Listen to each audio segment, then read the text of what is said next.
चुनावी मौसम में मुख्यमंत्री नीतीश कुमार द्वारा महिला रोजगार योजना के तहत 75 लाख महिलाओं को उनके खाते में 10-10 हजार रुपए देने पर प्रदेश की राजनीति गर्मा गई है। पूर्व मंत्री सह कांग्रेस के वरिष्ठ नेता अवधेश सिंह ने इस फैसले को लोन की राजनीति बताते हुए जमकर निशाना साधा। अवधेश सिंह ने कहा कि सरकार महिलाओं को 10,000 रुपए लोन के तौर पर दे रही है।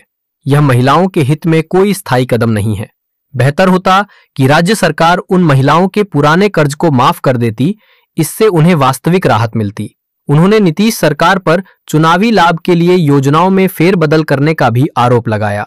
सिंह ने कहा, मुख्यमंत्री नीतीश कुमार खुद कहते थे कि बिजली बिल माफ नहीं किया जाएगा, लेकिन जैसे ही महागठबंधन ने 200 यूनिट बिजली माफ करने का वादा किया, तुरंत नीतीश कुमार ने 125 यूनिट बिजली बिल माफ करने की घोषणा कर दी। यह साफ करता है कि सरकार जनता के दबाव में फैसले ले रही है। पूर्व मंत्री ने आगे कहा कि अगर गठबंधन सरकार बनी तो हर महिला के खाते में 2,500 रुपए सीधे भेजे जाएंगे। साथ ही 200 यूनिट तक बिजली बिल माफ किया जाएगा और कई अन्य कल्याणकारी योजनाएं लागू की जाएंगी। उन्होंने उदाहरण देते हुए कहा कि झारखंड, तेलंगाना और कर्नाटक जैसे राज्यों में कांग्रेस सरकार ने ऐसी योजनाएं पहले ही लागू कर महिलाओं को सीधा लाभ पहुंचाया है। अब बारी बिहार की है, जहां जनता बदलाव चाहती है। अवधेश सिंह के इस बयान के बाद चुनावी माहौल में राजनीतिक सरगर्मी और तेज हो गई है। एक तरफ सरकार अपनी योजनाओं को महिलाओं की आर्थिक सशक्तिकरण की दिशा में बड़ा कदम बता रही है, वहीं विपक्ष इसे चुनावी सौगात और जनता। देखिए, ये एक बीजेपी का सोची समझी राजनीति है। हमारे बिहार के मुख्यमंत्री अभी बहुत स्वस्थ नहीं चल रहे हैं, वो एक रिमोट की तरह चल रहे हैं। 10,000 महिलाओं को खाते में देने का जो बीजेपी ने जो योजना बनाया, वो हमारे नेता राहुल गांधी जी माई बहन योजना में हर महिला के खाते में 25,000 रुपया देने का वादा किया और उसी वादा पर हमारे प्रतिपक्ष के नेता तेजस्वी यादव जी और हम कांग्रेस के कार्यकर्ता गांव-गांव घूमकर हम लोग इस कार्यक्रम को बना रहे हैं। मोदी जी को भय हो गया कि इससे उनकी लोकप्रियता घट रही है और उसी के आधार पर ये 10,000 रुपया उन बहनों के खाते में डाले हैं। उस रुपया का आप कंडीशन पढ़ेंगे, वो कंडीशन उन बहनों के खाते में दीदी को डाला गया है। उसमें इनका स्पष्ट है कि 6 महीने में अगर उनकी ये योजना में रोजगार नहीं करते हैं तो उनसे वसूली ली जाएगी।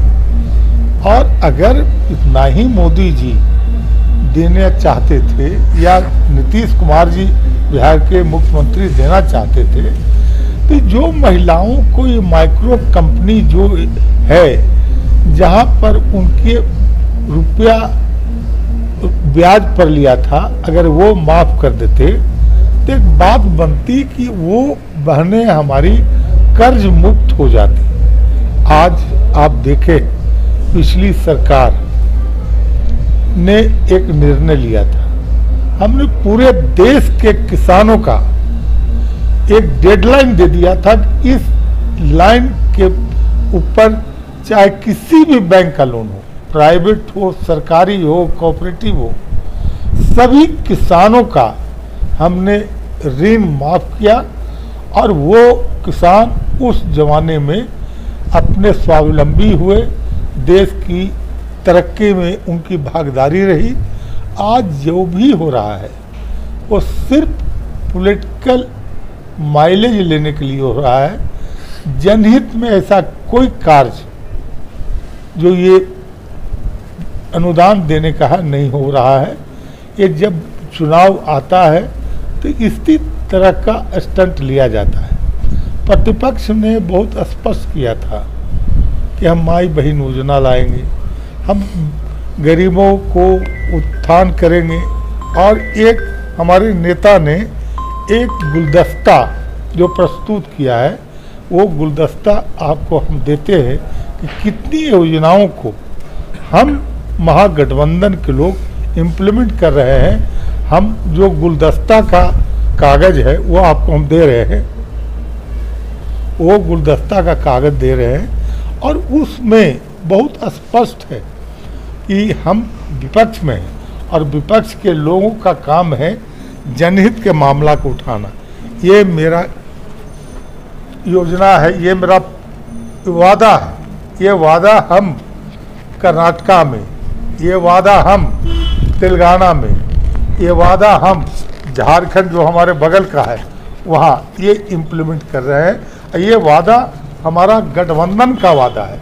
ये गठबंधन के वादा में हम इसको पूरा करने का अपनी माँ बहन दीदियों को सम्मान में ये लाया है। ये अधिकार का है, ये अधिकार हमने 200 यूनिट का वादा किया था। आज सरकार जो नीतीश कुमार कहते थे कि हम बिजली बिल माफ नहीं कर सकते हैं, वो आज मजबूर हुए हमारे घोषणा के बाद और सरकार 125 यूनिट किया।